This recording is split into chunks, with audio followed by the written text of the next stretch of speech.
Hello friends, இன்றைக்கி social மீடியாவில் பயங்கர வைரலாக போயிட்டு இருக்கிற ஒரு முக்கியமான சர்ச்சையை பற்றி தான் பார்க்க போகிறோம். பிரபல இசையமைப்பாளரும் நிகழ்ச்சி தொகுப்பாளருமான ஜேம்ஸ் வசந்தன் அவர்களோட கார் கண்ணாடியை அடித்து உடைச்சிட்டாங்க. இது நடந்த சில நிமிஷத்துலேயே இதுக்கு காரணம் ஒரு குறிப்பிட்ட அரசியல் கட்சி தான் அவர் ஒரு குற்றச்சாட்டை வச்சார். ஆனால் போலீஸ் விசாரணையில் வந்த உண்மை வேறு ஒன்றா இருக்குது. அது என்னன்னு வாங்க பார்க்கலாம். ஜேம்ஸ் வசந்தன் அவர்கள் திருவான்மையூரில் இருக்கிற ஒரு ஹோட்டலுக்கு சாப்பிட போயிருக்காரு. அப்போது தன்னோட காரை ஒரு வீட்டுக்கு முன்னாடி நிப்பாட்டிட்டு போயிருக்காரு.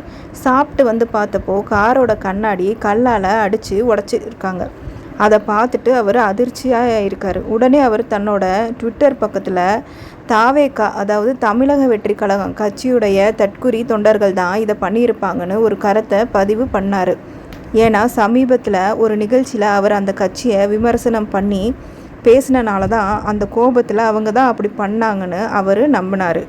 இது சம்மந்தமாக திருவான்மையூர் போலீஸ் ஸ்டேஷனில் புகாரும் கொடுத்துருக்காரு. ஆனால் போலீஸ்காரங்க அந்த ஏரியாவில் விசாரித்தப்போ தான் ஒரு பெரிய ட்விஸ்ட்டு கிடச்சிருக்கு. ஜேம்ஸ் வசந்தன் காரை நிப்பாட்டினது ஒரு வீட்டு வாசலுக்கு முன்னாடி. அந்த வீட்டுக்காரங்க வெளியே போகவோ உள்ளே வரவோ முடியாத அளவுக்கு காரை நோ பார்க்கிங் இடத்துல நிப்பாட்டி இருந்திருக்காரு. அதனால் ஆத்திரமடைஞ்சு அந்த வீட்டு உரிமையாளர் தான் கல்லால் அடித்து கார் கண்ணாடியை உடச்சிருக்காங்கன்னு தெரிய வந்தது. இதுக்கு அரசியலுக்கும் எந்த சம்மந்தமும் இல்லைன்னு போலீஸ் தெளிவுபடுத்திட்டாங்க. இப்போது இணையதளத்தில் ஒரு பெரிய விவாதமே கிளம்பியிருக்கு. எது நடந்தாலும் அதுக்கு தாவேகா தான் காரணமா அப்படின்னு அந்த கட்சியோட தொண்டர்கள் கேள்வி எழுப்புறாங்க. ஆதாரமே இல்லாமல் ஒரு கட்சியை தற்குறி அப்படின்னு ஜேம்ஸ் வசந்தன் விமர்சனம் செஞ்சதும் தப்பு தான் அப்படின்னு பலரும் கமெண்ட் பண்ணிட்டு வராங்க. அதே சமயம் ஒருத்தர் காரை தப்பாக நிப்பாட்டினா கண்ணாடியை உடைக்கிறது சரியா?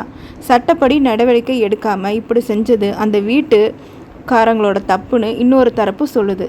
ஆனால் ஜேம்ஸ் வசந்தன் சொன்னதும் ஒரு தனிப்பட்ட பிரச்சனையை அரசியலாக்க பார்த்தாரா? வசந்தன் அவர்கள் இந்த விஷயத்தில் கண்டிப்பாக மன்னிப்பு கேட்டே ஆகணும் அப்படின்னு சொல்லி அந்த கட்சிக்காரங்க சொல்லிகிட்டு இருக்காங்க. ஸோ இதை பற்றி நீங்கள் என்ன நினைக்கிறீங்க அப்படின்னு உங்கள் கருத்தை கமெண்டில் சொல்லுங்கள். இந்த வீடியோ பிடிச்சிருந்தா ஒரு லைக் பண்ணுங்கள். நம்ம சேனலையும் சப்ஸ்கிரைப் பண்ணுங்கள். தேங்க்யூ ஃபார் வாட்சிங்.